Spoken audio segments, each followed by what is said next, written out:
Hello guys, তোমাদের মাঝে আমি শেয়ার করতে চলেছি পনির বিরিয়ানি।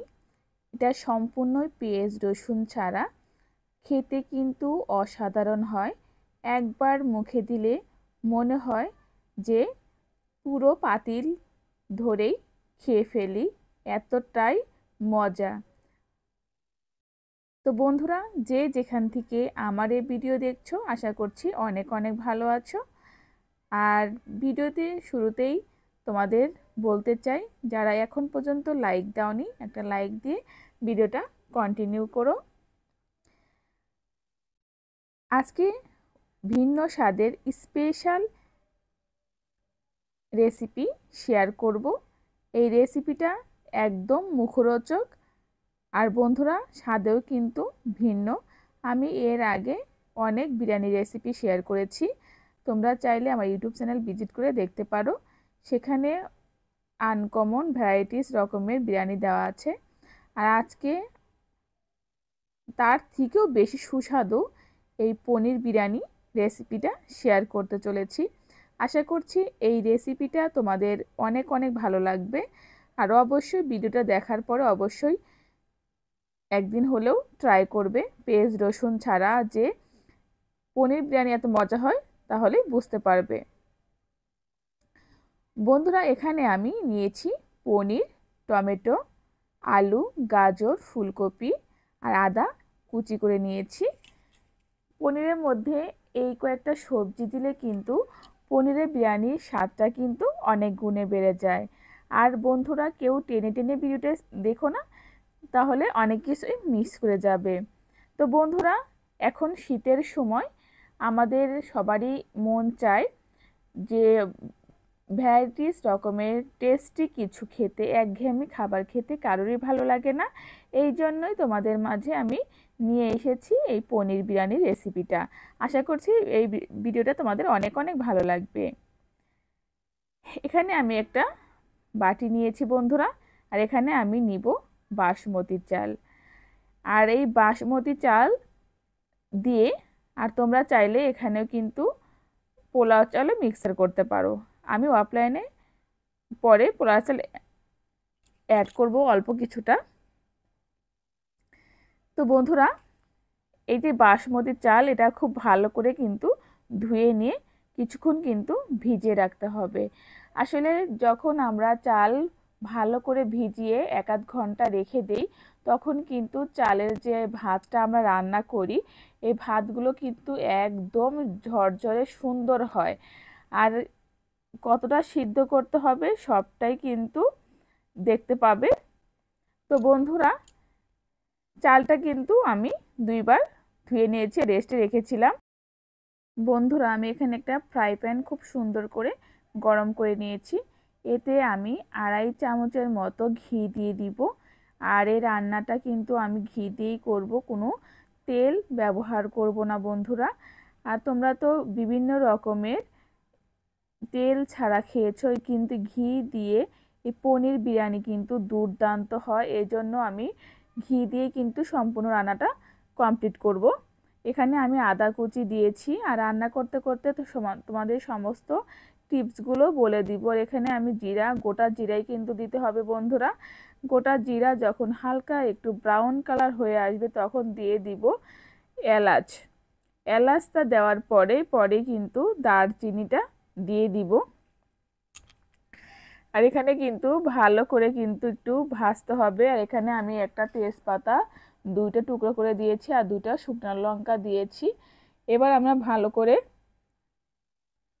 হালকা ব্রাউন কালার করতে হবে বন্ধুরা, একটু নাড়াচাড়া করতে হবে যাতে একটা ব্রাউন কালার চলে আসে। আর বন্ধুরা, তোমরা কিন্তু পেঁয়াজ রসুন ছাড়া এই রেসিপিটা কিন্তু অবশ্যই অবশ্যই ট্রাই করবে বন্ধুরা। কিন্তু এই রেসিপিটা যে এত মজা, তোমরা যদি এই পনির বিরিয়ানি এভাবে রান্না করে খাও, বুঝতেই পারবে না পেঁয়াজ রসুন ছাড়াও যে এত সুন্দর বিরিয়ানি হয়। এটা কিন্তু বুঝতেই পারবে না, এত মজা এই পনির বিরিয়ানির রেসিপিটা বন্ধুরা। আর এখানে আমি আলু, গাজর, ফুলকপি যে কেটে রেখেছিলাম, এটা ভেজে নিতে হবে। যেহেতু আমি এই সবজিগুলো এই পনির বিরিয়ানির মধ্যে অ্যাড করব, সেহেতু এগুলো কিন্তু সুন্দর করে ভেজে নিতে হবে, না ভাজলে কিন্তু হবে না। আর একটা কথা না বললেই নয় বন্ধুরা, যখন এই বিরিয়ানিটা তৈরি করা হয় সারা ঘর জুড়ে প্লাস বাইরে চারো সাইড দিয়ে এত সুন্দর ঘ্রাণ বের হয়েছে যা বলার মতো নয়। এই বিরিয়ানিটা কিন্তু মানে আমি যতবার খেয়েছি ততবার মনে হচ্ছে যে আরও খাই আরও খাই, কেমন না আকর্ষণ করছে। আর বন্ধুরা এই যে আমি চালটা যে ভিজিয়ে রেখেছিলাম দেখতে পাচ্ছ, এই চালটা আমি দিয়ে দিলাম। মনে হচ্ছে যে চালটা কিন্তু আমার সিদ্ধ করা, এরকমই কিন্তু মনে হচ্ছে বন্ধুরা, কারণ আমি অনেক টাইম ধরেই কিন্তু এই চালটা ভিজিয়ে রেখেছিলাম, এই জন্যই কিন্তু এমন সুন্দর দেখাচ্ছে। এখন চালের সাথে এই সবজিগুলো খুব সুন্দর করে ভেজে নিতে হবে, যাতে করে সুন্দর করে ভাজা ভাজা হয়ে যায়। যেহেতু সবজিটা ভাজা ভাজা কিন্তু হয়ে গেছে, খুব বেশি কিন্তু সবজিটা ভাজা ভাজা করা যাবে না। দেখো বন্ধুরা, সবজির সাথে চালগুলো কিন্তু খুব সুন্দর করে ভাজা হয়ে গেছে, দেখলেই বুঝতে পারছো কত সুন্দর হয়েছে। আর আমি কিন্তু অফলাইনে অল্প সামান্য পরিমাণ পোলাও চাল অ্যাড করেছি। আমার কাছে বাসমতি চালের সাথে যদি পোলাও চাল সামান্য অ্যাড করি সেক্ষেত্রে খুবই ভালো লাগে, সেন্ট ফ্লেভারটা আরও বেশি ভালো লাগে, এই জন্য আমি অ্যাড করেছি। তোমরা চাইলে এটা স্কিপ করতে পারো, কোনো সমস্যা নেই। আর দেখতে পাচ্ছ বন্ধুরা, যত ভালো করে এই চালগুলো সাথে সবজিগুলো ভাজবে ততই কিন্তু খেতে ভীষণ ভীষণ ভীষণ মজা হবে বন্ধুরা। তো মোটামুটি ভাজা আমার হয়ে গেছে, আমি জলটা দিয়ে দিয়েছি অফলাইনে। তো বন্ধুরা আর কিছুটা জল বাকি ছিল, আমি দিয়ে দিলাম। এখন সুন্দর করে ভালো করে উপর নিচেতে মিশিয়ে দিতে হবে, তাতে তলায় লেগে না থাকে বন্ধুরা। আর দেখতে পাচ্ছ বন্ধুরা, অনেকটাই কিন্তু জল শুকিয়ে এসেছে। ভিডিওটা যাতে বড় না হয়ে যায় এই জন্য আমি যতটা সম্ভব ছোট করার চেষ্টা করছি, আর যতটুকু না হলেই না বন্ধুরা। তো বন্ধুরা দেখতে পাচ্ছ, আর এখানে যে অবশিষ্ট পনিরগুলো আছে আর কাঁচা লঙ্কা, লাল কাঁচা লঙ্কা, এটা আমার গাছের। আসলে বন্ধুরা গাছের কোনো কিছু সবজি বা কাঁচা লঙ্কা যাই বলো না কেন, নিজের গাছের কোনো সবজি বা কোনো কিছু হলে আনন্দের সীমা থাকে না। এই কাঁচা লঙ্কাগুলো আমার গাছের, আমি তুলে রেখেছিলাম। তো এখানে আমি দিয়ে দিব পাউডার দুধ। এখানে কিন্তু পরিমাণ মতো পাউডার দুধ অ্যাড করে দেবে, যে যেমনটা পছন্দ করো। এবার আমি ভালো করে মিশিয়ে দিব। দেখতে পাচ্ছ বন্ধুরা, এখনই দেখেই মনে হচ্ছে কতটা লোভনীয়, কতটা মজার। আমার কাছে এই বিরিয়ানিটা এত ভালো লেগেছে বন্ধুরা, কি আর বলবো। যতবার খেয়েছি ততবার মন চাইছে যে আরও খাই আরও খাই, এতটাই মজা। দেখো বন্ধুরা, এটা কিন্তু আমার রান্নাটা কিন্তু মোটামুটিভাবে কমপ্লিট, দেখতে পাচ্ছ। আর হালকা একটু রস আছে, এই জন্য কিন্তু আমি ভালো করে উপর নিচ করে দিচ্ছি, যাতে করে কোনো অংশ, চালের কোনো অংশ যদি কাঁচা থাকে সেক্ষেত্রে কিন্তু একদম সুসেদ্ধ হয়ে যাবে, কারণ এটা কিন্তু সম্পূর্ণই সিদ্ধ হয়ে গেছে, দেখতেই পাচ্ছ বন্ধুরা। তবে এই আমরা যত ধরনের বিরিয়ানি খাই না কেন, এই পনির বিরিয়ানির মতো এত সুস্বাদু কিন্তু বিরিয়ানি আর হয় না। এবার আমি ঘি ছড়িয়ে দিচ্ছি। দেখতে পাচ্ছ আমি পুরো রান্নাটাই কিন্তু বন্ধুরা ঘি দিয়েই করেছি। তোমরাও কিন্তু যখন পনির বিরিয়ানি করবে তখন কিন্তু ঘি দিয়েই সম্পূর্ণ রেসিপিটা তৈরি করার চেষ্টা করবে, তাহলে কিন্তু পুরো টেস্টটাই তোমরা পাবে। আর আমি কিভাবে রান্না করেছি পুরো ভিডিওটাই তোমাদের সাথে আমি শেয়ার করার চেষ্টা করেছি। আশা করছি তোমাদের পুরো ভিডিওটা অনেক অনেক অনেক ভালো লেগেছে।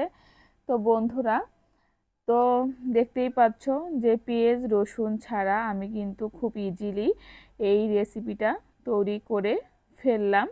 আর দেখতে পাচ্ছ কিন্তু একদম ঝরঝরে, আর একটু ঠান্ডা হওয়ার পরে কিন্তু এই পনির বিরিয়ানিটা আরও ঝরঝরে হয়ে যাবে। এই জন্য কিন্তু গ্যাসের আঁচটা একদম মৃদু মৃদু আঁচে থাকবে, খুব বেশি কিন্তু হিট করা যাবে না বন্ধুরা। আর বন্ধুরা আমি একটা থালায় সুন্দর করে ডেকোরেশন করে নিয়েছি, আর আমি অফলাইনে বাঁধাকপি বাহার তৈরি করেছিলাম, বা বাঁধাকপির মহারানী বলতে পারো। এই বাঁধাকপি মহারানীর রেসিপি যদি তোমরা পেতে চাও অবশ্যই কমেন্ট করবে। আমি অবশ্যই কোনো এক ভিডিওতে বাঁধাকপি মহারানী তৈরি করে দেখাবো। আর দেখতে পাচ্ছ আমি এখানে ডেকোরেশন করেছি টমেটো দিয়ে, গাজর টমেটো দিয়ে আমি ডেকোরেশন করেছি। তো বন্ধুরা কেমন লাগছে বলো, এই রেসিপিটা তোমাদের কাছে কেমন লাগছে অবশ্যই অবশ্যই কমেন্ট করবে। আর অবশ্যই এই অনুরোধ রইল, এই ভিডিওটা দেখার পরে অবশ্যই বন্ধুরা এই পনির বিরিয়ানি একবার হলেও রান্না করবে। আর কেমন হয়েছে অবশ্যই কিন্তু কমেন্ট করতে ভুলবে না বন্ধুরা। তোমাদের একটা গঠনমূলক কমেন্ট আমাকে নতুন নতুন ভিডিও তৈরি করতে অনেকটাই উৎসাহিত করে। আর খুবই ভালো লাগে তোমরা যখন সুন্দর সুন্দর গঠনমূলক কমেন্ট করো, তখন কিন্তু আমার কাছে সেটা ভীষণ ভালো লাগে বন্ধুরা। আর দেখতে পাচ্ছ, আর বাঁধাকপি মহারানীটা কিন্তু খেতে একদম অমৃত, এত মজার রেসিপি বন্ধুরা। নিজে রান্না করেছি বলে বলছি না, খুবই ভালো লাগে। তো আশা করছি তোমাদের রেসিপিটা অনেক অনেক ভালো লেগেছে, আর তোমাদের মাঝে শেয়ার করতে পেরে আমারও অনেক ভালো লেগেছে। সবাই ভালো থাকো, টাটা।